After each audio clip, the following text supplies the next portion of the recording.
Chaser Report is recorded on Gadigal land. Striving for mediocrity in a world of excellence. This is the Chaser Report. Hello and welcome to the Chaser Report with Dom and Charles. Charles, there's some very big news for those lucky Qantas customers who bought tickets, and remember the detail here, on flights that had already been cancelled. Yes. So they'd already decided, we're not going to fly that. We don't need to fly that one. But let's sell some tickets on it anyway. Yes. They reached a settlement with the ACCC for $120 million. Charles. Oh, great. So that means that $120 million is going back to all the people who were wronged. Is that it? Yes, that's right. Right. They're getting... What, $5.50 each? I'll tell you what they're actually getting in a second. So they are getting something for their incredible inconvenience. For domestic passengers, $225. In national ticket holders, $450. What I don't know is if they got their money refunded at all in the first place. I'm assuming that they did at some point. Qantas went, we can't actually charge you for a flight we had no intention of flying. Well, I'm not sure. The extraordinary thing about this whole saga was, so it wasn't like a small thing. It wasn't like 58,000 tickets that they sold, fraudulently, just completely and utterly fraudulently, tickets that didn't exist. It was 58,000 flights worth of tickets, right? Was it really? It was a fucking fuck ton. They even had 58,000 flights in recent years? Well, it was, it went on for months and months and months. That's amazing. And what it was, I don't know whether you remember, but remember Virgin went bankrupt, right? Yes, that's right. And so Virgin was on the nose, and Qantas saw it as an opportunity to just flood the market with flights and get market share, right? Yeah, that's right. So what they did is they just pretended to have flights. And in fairness to Qantas, what is the one thing when you're booking a ticket to a flight and you find the exact right time to go to the exact right place that you want?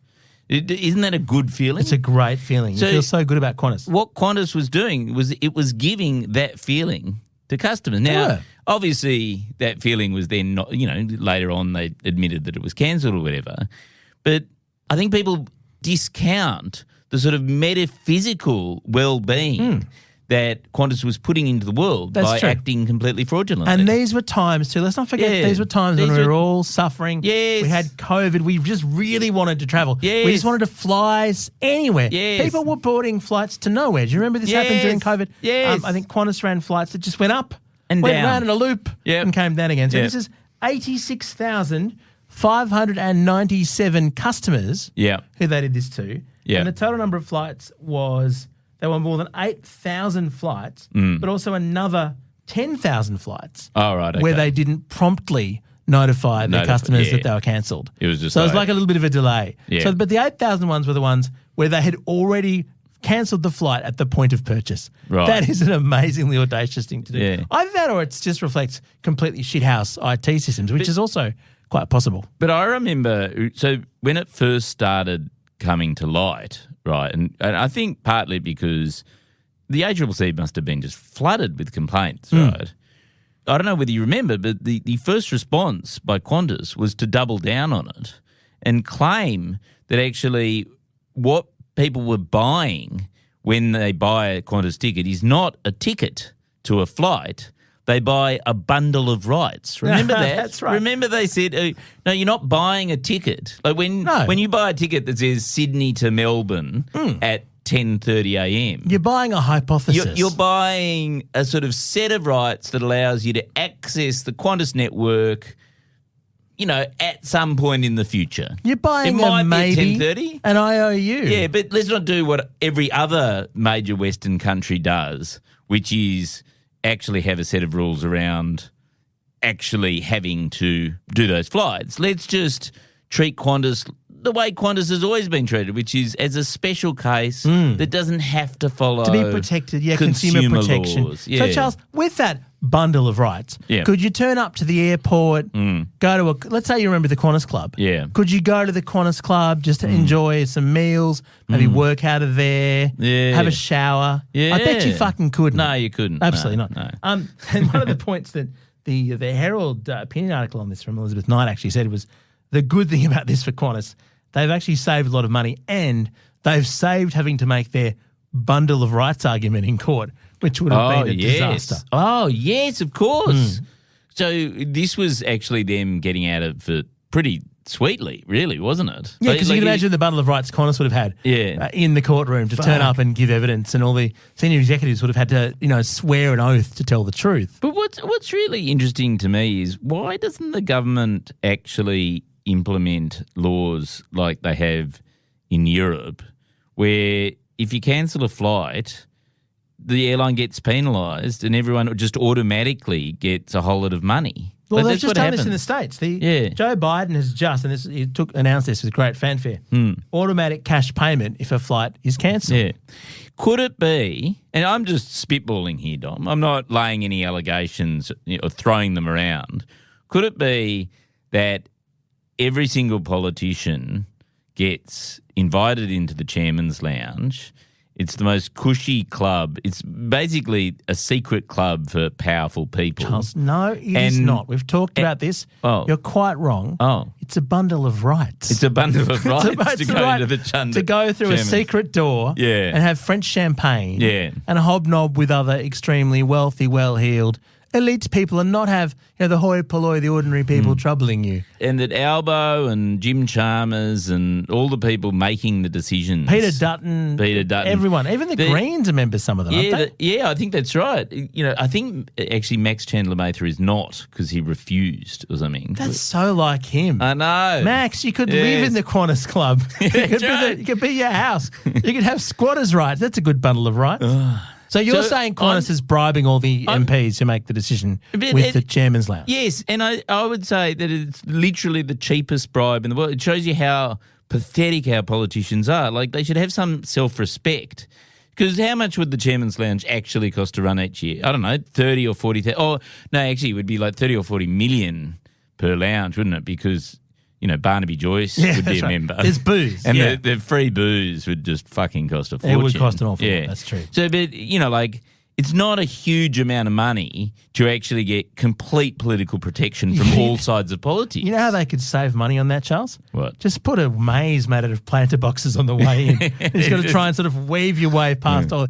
And it's just so tempting to take a nap. But that's right. No, they probably, because Chairman's Lounge is not about excluding Barnaby Joyce. It's about meeting every whim of the decision makers, of the rich and powerful. And it's not just politicians. It's like captains of industry. It's CEOs and vice chancellors, presumably, all this sort of stuff. And Virgin do it too. So the politician's argument is, well, we take it from the other side as well. Virgin, the lounge. Have you ever been into the Virgin equivalent of the Chairman's Lounge? Of course not. I got in there once. I haven't been in the Qantas equivalent of the Chairman's Lounge. I went in the Virgin one.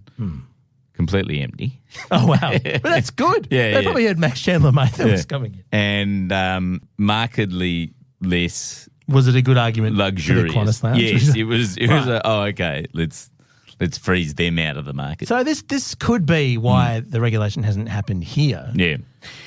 But can I say, I think that this also relates to the failure of Bonza. Oh, yes, our sponsor. We've talked about Bonza before, but they collapsed last week. The cheque hasn't cleared. You know that really? They just said to all their staff, sorry, we just can't pay you this month. No. And the union said they should come first. And I think the administrators even said, yeah, we know, but there's not actually any money. Yeah, so you're first in a queue to get your share of $0. The mistake Bonza made was that they didn't have the Bonza lounge. The government would have protected them. They would have swooped in. That would have just been planter boxes because it was based in Queensland. That's right. It would have been Barnaby Joyce and Bob Catter. Yeah. You could have done it very cheaply. Bundy rum. Some tins of 4X. Yeah, 4X. And just think, if they'd had the Bonza lounge, the government would have bought shares in it and it would have been deemed an essential asset that couldn't be allowed to fail. Yes. Well, because it's funny, since that episode, I've talked to a lot of people who are quite devastated by the collapse of Bonza because apparently if you live in central Queensland, it was this amazing service for a while where they couldn't quite believe it. Like you could go from Mackay or Gladstone or whatever for like $50 and get to Melbourne for $50. Charles, and it was like, how is this possibly sustainable? The answer is it obviously wasn't. Yeah, how did you find anyone who lived in Central Queensland who actually valued Bonza? Was there like some sort of... were you doing a convention of... I'm a man of the people, Dom. Were you drinking with Bruce Lohman? It's Toowoomba. We've talked about that. Yeah, because Toowoomba, Toowoomba that was big for another... them. Yeah, that was great, yes. The Chaser Report. News a few days after it happens. So, all right. So the thing is, Charles, it's egregious. It's outrageous. Yeah. Qantas... look, it is real money for these people after a long time, I suppose, but they could have paid so much more. They could have done more, and they could have fixed the system. And I'm going to keep going on about this, Charles. I'm not going to let this rest. No. This is absolutely outrageous. I'm sick of Qantas doing this. Yeah. Unless they feel like giving us... we're going to be a thorn in Qantas' side. That's right. We're going to talk about this every day on the until podcast. we get Chairman's Lounge admission. Well, you're not allowed. We shouldn't say that out loud. Just to check. Yeah. Just to check how bad it is. Yes. And to make sure, because our theory is that it's a complete scam. Yes. And if we went in there, we just see ministers drinking with Qantas execs. Qantas, this is a challenge to you. Prove us wrong. Yeah, prove us wrong. By giving us Chairman's Lounge access. It might be like the Virgin Lounge, as you say, when no one's there. Yeah. And there's just crickets chirping. It could just be nothing. It could be a nothing burger, but how will we know? We won't know. We won't know. But it also suggests, Charles, that there's a market. There's a market out there for a new lounge, for a lounge that's not for politicians. In fact, I would like there to be a lounge. The where you are nobody's lounge. Absolutely guaranteed not to have any captains of industry. Oh, yeah. No politicians, no Barnaby Joyce. You'll just have ordinary people who keep to themselves. Lounge à la révolution. Where we can proletarian. Where we can talk about overthrowing the captains of industry. That's right, and becoming captains of industry ourselves. Yeah. That's great. No, I love it. And look, maybe what we just need to do is just cordon off a little bit of, the really shitty old terminals where you sleep on the floor and there's just a water cooler or something. Tiger Airways wing. Yeah. We'll repurpose a section of that terminal. Yeah. The low-cost carrier terminal. Yeah. Because there's no lounges in there. We had the first lounge in the low-cost carrier lounge. A terminal. I remember this is true. The Tiger Airways, that terminal. Yeah. Was it Avalon or wherever? Yeah. I went through there a couple of times. It didn't even have PowerPoints. No, why would you need PowerPoint? Right. So they're expensive, Charles. You'd be waiting for hours because it was inevitably late and cancelled. Cancelled. And you'd be sitting there and you go, I can't even charge my phone or anything. To call my partner to say I'm running late. Because the thing about Tiger, the problem with Tiger would be that presumably what they did back in the day on cancelling their flights is rebook you on another Tiger flight, which is just the last thing you would have wanted to do. Which is the opposite of getting somewhere. That's right. Yeah. It's basically the waiting for Godot airline. It's like Air Godot. Yeah. It never comes. But the other trick that Tiger always used to play, which is there was no online check-in, or at least initially there was no online check-in, remember? And so you had to line up. And they'd said, I'll get there 45 minutes beforehand. Or no, I think checkout actually closed 45 minutes beforehand. Yeah, that's right. You had to That get makes sense. there like 3 hours beforehand because the queue was so long because they didn't have a system. And if you didn't get to the front of the queue in time, which was really long because they didn't employ any staff, you just didn't get on the flight. Like, that was it. It was over. Wasn't that a better outcome than staying around going for on hours Tiger. for it to be cancelled? Yeah. So, anyway, but I think that the other thing is there's been a series of things in the last week or two where the government has sort of announced some sort of solution to a problem. And it literally is just a Band-Aid. Like, it's like the HEX debt thing, which is great. It's something. It's something. Or the but it's domestic not violence escape $5,000 fee, which it's better than not having $5,000. But The what? The government's offering $5,000 payment to women looking to get out of violent relationships. Yeah. Which sounds okay, but let's not get too deeply into that issue. But at this point, it's been slammed as woefully inadequate by many, and you've also got to apply for it. And there's a whole process. Yeah, and presumably, you apply for it. And then they send you some paperwork in the mail, or like how do you, what's the where's the urgency? Anyway, the point being, the government is we're trying to talk about the right thing. It's kind of like, Charles, if you turn up to a rally for a cause that you believe in, but then up asking if they know you're the Prime Minister. It's kind of like that vibe. Yeah, that's difficult. So look, Qantas, you're in the right areas, I guess. What you really need is you need to get in first with the critics. Yes. This is the thing we can help with.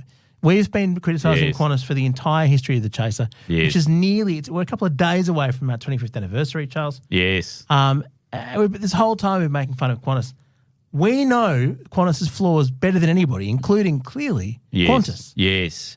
And so therefore we demand urgent talks in the chairman's lounge. That's right.